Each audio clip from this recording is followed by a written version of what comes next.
الجليس مدى حياتك مصحف يجلو هموم النفس والوجدان.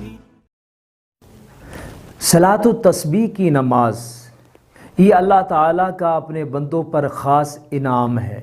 جناب نبی کریم صلی اللہ علیہ وسلم کا اپنی امت کے لیے ایک خاص نورانی تحفہ ہے، اور یہ تحفہ ملا ہے ہم سب کو، پوری امت مسلمہ کو، جناب رسول اللہ صلی اللہ علیہ وسلم کے ہر امتی کو، آپ کے پیارے چچا جان حضرت عباس بن عبد المطلب رضی اللہ تعالی عنہ کی وساطت سے۔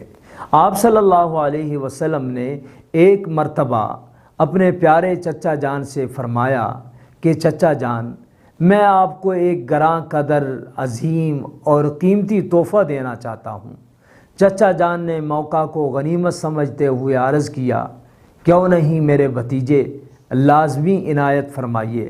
تو آپ صلی اللہ علیہ وسلم نے اس وقت ان 4 رکعت نفل صلاۃ التسبیح کا عظیم تحفہ اپنے پیارے چچا جان کو عنایت فرمایا، اور فرمایا کہ چچا جان، یہ وہ نوافل ہیں کہ جن کے ذریعے سے انسان کے سارے گناہ، ساری غلطیاں، ساری خطائیں، ساری معصیتیں، ساری نافرمانیاں اور ساری خطائیں یہ سب معاف ہو جاتی ہیں، اللہ تعالیٰ راضی ہو جاتے ہیں، اللہ تعالیٰ خوش ہو جاتے ہیں۔ چاہیے کہ یہ نماز، یہ نوافل روزانہ پڑھ لیے جائیں۔ اگر روزانہ نہ پڑھ سکیں تو ہفتہ میں یعنی 7 دنوں میں جمعے کے دن لازمی پڑھ لینے چاہیے۔ اگر جمعے والے دن بھی نہ پڑھ سکیں تو پھر سال میں تو لازمی پڑھ لینے چاہیے، اور اگر سال میں بھی پڑھنے کا موقع نہ ملے تو زندگی میں ایک بار تو لازمی ضرور بضرور پڑھنے چاہیے، اس لیے کہ ان صلاۃ التسبیح کے نوافل سے انسان کے سارے گناہ، وہ گناہ جو انسان نے جان کر کیے ہیں یا بھول کر کیے ہیں، نئے ہیں یا پرانے ہیں، اگلے ہیں یا پچھلے ہیں، اس کو یاد ہیں یا وہ کر کے بھول گیا ہے، جس طرح کے بھی گناہ ہوں، فرمایا چھپ کر کیے ہیں یا ظاہر ہو کر اعلانیہ کیے ہیں، جس طرح کے بھی گناہ ہیں، اللہ تعالیٰ سارے گناہوں کو معاف فرما دیتے ہیں۔ اس لیے ہمیں چاہیے، ہم میں سے ہر ایک انسان کو چاہیے، ہر مسلمان کو چاہیے، ہر مرد و عورت کو چاہیے کہ وہ صلاۃ التسبیح کو لازمی ضرور بضرور پڑھیں، روزانہ پڑھیں۔ روزانہ نہ پڑھ سکیں تو پھر ہفتے میں تو ایک بار لازمی پڑھیں، ورنہ سال میں تو ضرور بضرور پڑھیں۔ سال میں بھی نہ پڑھ سکیں تو زندگی میں تو ایک بار ضرور پڑھ لینے چاہیے۔ آسان ہے، طریقہ بہت ہی آسان ہے، طریقے تو مختلف ہیں، لیکن ایک آسان طریقہ کیا ہے؟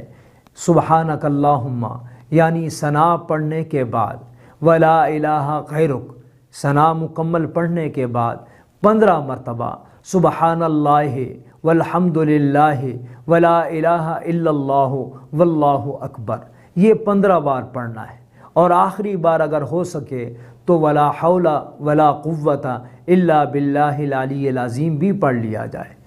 پھر اس کے بعد سورۃ فاتحہ اور اس کے ساتھ کوئی اور سورت ملانے کے بعد رکوع میں جانے سے پہلے سورت پڑھنے کے بعد 10 مرتبہ دوبارہ پڑھنا ہے۔ پھر رکوع میں جانے کے بعد سبحان ربی العظیم 3 دفعہ کہیں، اس کے بعد 10 مرتبہ پھر یہی کلمہ پڑھیں۔ پھر کھڑے ہو جائیں، سمع اللہ لمن حمدہ ربنا لک الحمد کہنے کے بعد 10 مرتبہ پھر پڑھیں۔ پھر اللہ اکبر کہتے ہوئے جب سجدے میں جائیں، پہلے سجدے کے اندر سبحان ربی الاعلیٰ 3 مرتبہ پڑھنے کے بعد پھر 10 مرتبہ سبحان اللہ والحمد للہ ولا الہ الا اللہ واللہ اکبر یہ پڑھیں۔ پھر دونوں سجدوں کے درمیان 10 مرتبہ پڑھیں، پھر دوسرے سجدے میں 10 مرتبہ پڑھیں، تو یہ ایک رکعت میں 75 مرتبہ ہوا ہے۔ 4 رکعتوں میں 300 بار ہو جائے گا۔ دوسری، تیسری اور چوتھی رکعت میں چونکہ ثنا نہیں ہے تو سورۃ فاتحہ سے پہلے 15 مرتبہ یہ کلمات سبحان اللہ والحمد للہ ولا الہ الا اللہ واللہ اکبر یہ پڑھا جائے تو آسان طریقہ ہے، صرف 15-20 منٹ یا 25 منٹ لگ جاتے ہیں اور اس سے ساری زندگی کے گناہ معاف ہو جاتے ہیں۔ اللہ تعالی ہمیں صلاۃ التسبیح پڑھنے کی توفیق عطا فرمائے اور ہم سب کے سارے گناہ اللہ معاف فرما دے اور اللہ ہم سب سے راضی خوش ہو جائے۔